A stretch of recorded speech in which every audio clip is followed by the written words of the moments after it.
There is a specific kind of ruin that doesn't happen all at once. It doesn't look like a dramatic explosion or a sudden disaster. It looks like a slow leak.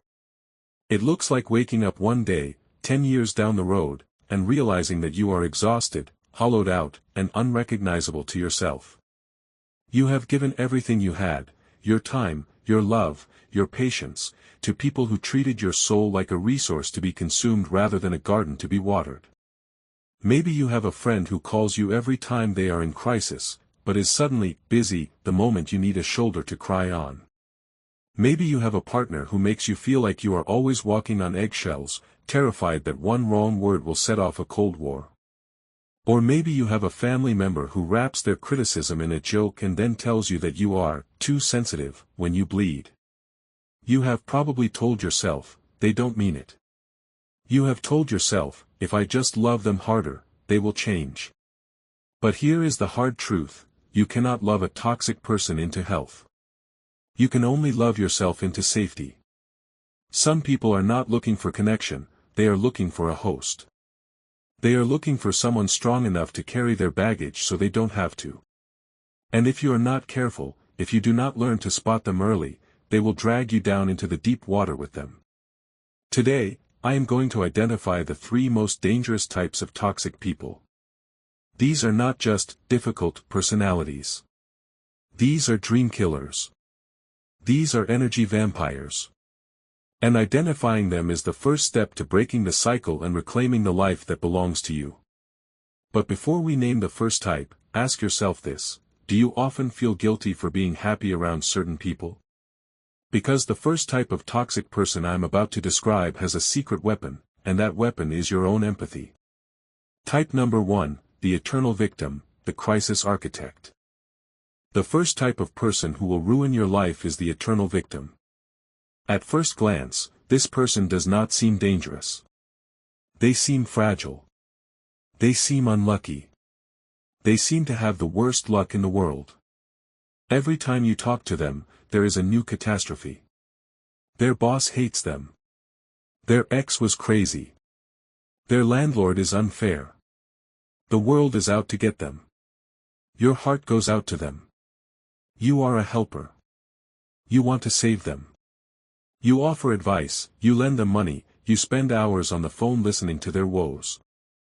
You think, if I can just help them get back on their feet, they will be fine. But they never get back on their feet.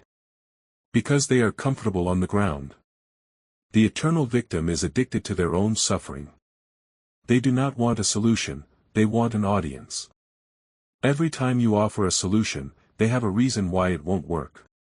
Yes, but is their favorite phrase. If you keep this person in your life, they will turn you into their emotional dumpster.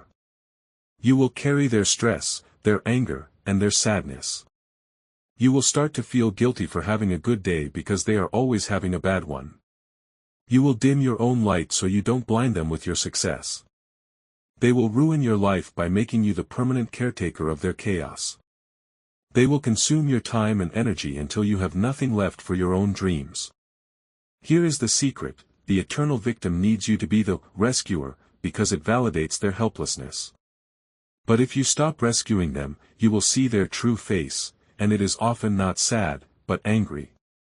If this first type resonates with you, if you are tired of carrying the weight of someone who refuses to walk, then the second type is going to feel like a punch to the gut. Because while the victim ruins you with their neediness, the second type ruins you with their judgment. Type number 2, the subtle judge, the dream snatcher. The second type is often harder to spot because they disguise their toxicity as honesty or realism. This is the subtle judge. This person is often someone close to you, a parent, a sibling, a longtime friend. They claim to want the best for you. But pay attention to how you feel after you share your dreams with them. You tell them, I want to start a business. They say, are you sure? Most businesses fail. I just don't want you to be disappointed. You tell them, I met someone amazing. They say, just be careful. You know you fall too fast. They masquerade as the voice of reason, but they are actually the voice of your doubt. They know exactly where your insecurities are buried, and they poke them with surgical precision. They will ruin your life by making you doubt your own potential. They will plant seeds of fear in your mind that grow into forests of hesitation. They clip your wings and then ask why you aren't flying. Why do they do this? Because your growth threatens them. If you rise, if you succeed, if you become happy, it forces them to look at their own stagnation. So, they try to keep you small. They try to keep you in the box they built for you. But wait, there is a specific phrase they use to gaslight you when you call them out. It's a phrase that makes you question your own sanity, and realizing what it is will be the key to unlocking your freedom from their opinion. And here is the phrase the subtle judge uses to disarm you: I am just trying to help. Or, I am just being honest. They wrap their envy in the packaging of care. They make you feel ungrateful for rejecting their wisdom.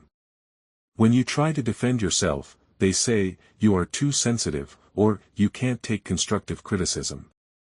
By framing their cruelty as kindness, they trap you in a cycle where you are constantly seeking their approval that they will never fully give, because their power over you depends on you feeling inadequate.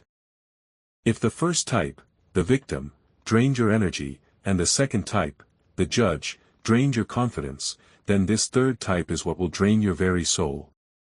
But ask yourself this: have you ever met someone who made you feel like the most important person in the world 1 minute and completely invisible the next? This is the hallmark of the most dangerous type of all, and recognizing them before you fall in love, or fall in line, is critical. Type number 3, the charismatic user, the spotlight stealer. This is the most deceptive type because, in the beginning, they feel like sunlight. They are charming. They are funny. They light up the room. When they focus their attention on you, it feels like a drug. You feel seen. You feel special. But watch what happens when the spotlight shifts. The charismatic user does not see people, they see props. They see extras in the movie of their life. They are main character energy gone wrong. They will ruin your life by turning you into an accessory. They love you as long as you are useful. They love you as long as you make them look good. They love you as long as you are applauding. But the moment you have a need, the moment you disagree, or the moment you shine brighter than them, the warmth vanishes instantly. They become cold. They become dismissive. They might even punish you with silence or passive-aggressive comments. You find yourself working harder and harder to get back into their good graces. You chase the high of their approval. You start to edit yourself to fit their script. You stop talking about your own life because they always steer the conversation back to theirs. Slowly, you realize that the relationship is entirely one-sided. You are an object to them, not a subject. You exist to serve their ego. But here is the danger: even when you see the truth, it is hard to leave. Why? Because they are masters of breadcrumbing. Just when you are about to walk away, they give you a tiny scrap of affection, a compliment, a gift, a moment of connection, and you think, see? They do care. But they don't. They are just refilling the tank so the car doesn't stop running for them. If you resonated with the traits of the eternal victim or the subtle judge, then facing the charismatic user will feel like the final boss battle. It takes the guilt of the victim and the manipulation of the judge and wraps it in a smile that is hard to resist. Most people fail to leave this type because they confuse charisma with character. They mistake intensity for intimacy. But the wise person knows that real love is consistent, not performative. Real connection is a two-way street, not a stage. Now, you might be thinking, I have all three of these people in my life. How do I survive without becoming bitter? There is a specific mindset shift that allows you to protect yourself without closing your heart, and I'm going to share that secret next. If you can see how the charismatic user operates, you are beginning to understand the difference between being valued and being utilized. Being valued means your feelings matter. Being utilized means your function matters. This shift from hoping for love to demanding respect is exactly why people who break free from toxic cycles often go through a period of solitude. They aren't lonely, they are detoxing. They are recalibrating their nervous system to recognize peace as the new normal. Imagine your life is a house. For years, you have left the front door unlocked. You let anyone walk in, muddy their boots on your carpet, eat your food, and sleep on your couch. You thought this made you a good person. You thought this was what love looked like. But love is not a lack of boundaries. Love is inviting the right people in and keeping the dangerous people out. To save your life from these three types, you must install a lock on the door. You must become the bouncer of your own existence. But wait, what if the toxic person is a parent? Or a spouse? Or someone you cannot easily cut off? There is a technique called emotional distancing that allows you to stay in the room physically while leaving the room emotionally, and mastering it will save your sanity. Emotional distancing, how to stay safe when you can't leave. Sometimes, walking away physically isn't an option right now. Maybe it's a family member you care for, a co-parent, or a boss you need for your career. In these cases, you use emotional distancing. Think of it like putting on a hazmat suit before entering a toxic environment. You are still there, but you are no longer exposed. When the eternal victim starts complaining, you don't offer solutions. You offer neutral empathy. That sounds hard. Then you change the subject. You don't take the baggage home with you. When the subtle judge makes a snide comment, you don't defend yourself. You simply look at them blankly and say, "Interesting perspective." You don't let the arrow pierce your skin. When the charismatic user tries to charm you back into their service, you smile politely and say, "I'm busy." You don't give them your energy. You stop feeding the dynamic. You become boring to them. And when you stop feeding them, they eventually stop hunting you. The identity shift, from fixer to curator.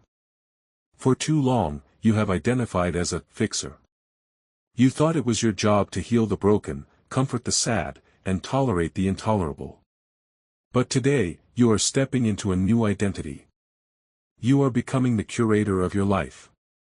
A museum curator does not let just any painting hang on the wall. They are selective. They choose art that inspires, that has value, that brings beauty to the space. You are the curator of your circle. You get to decide who has access to your time. You get to decide who has access to your heart. You get to decide who deserves a seat at your table. Now, if you are ready to stop being a dumping ground for other people's toxicity and start building a sanctuary of peace, there is one final commitment you must make to yourself.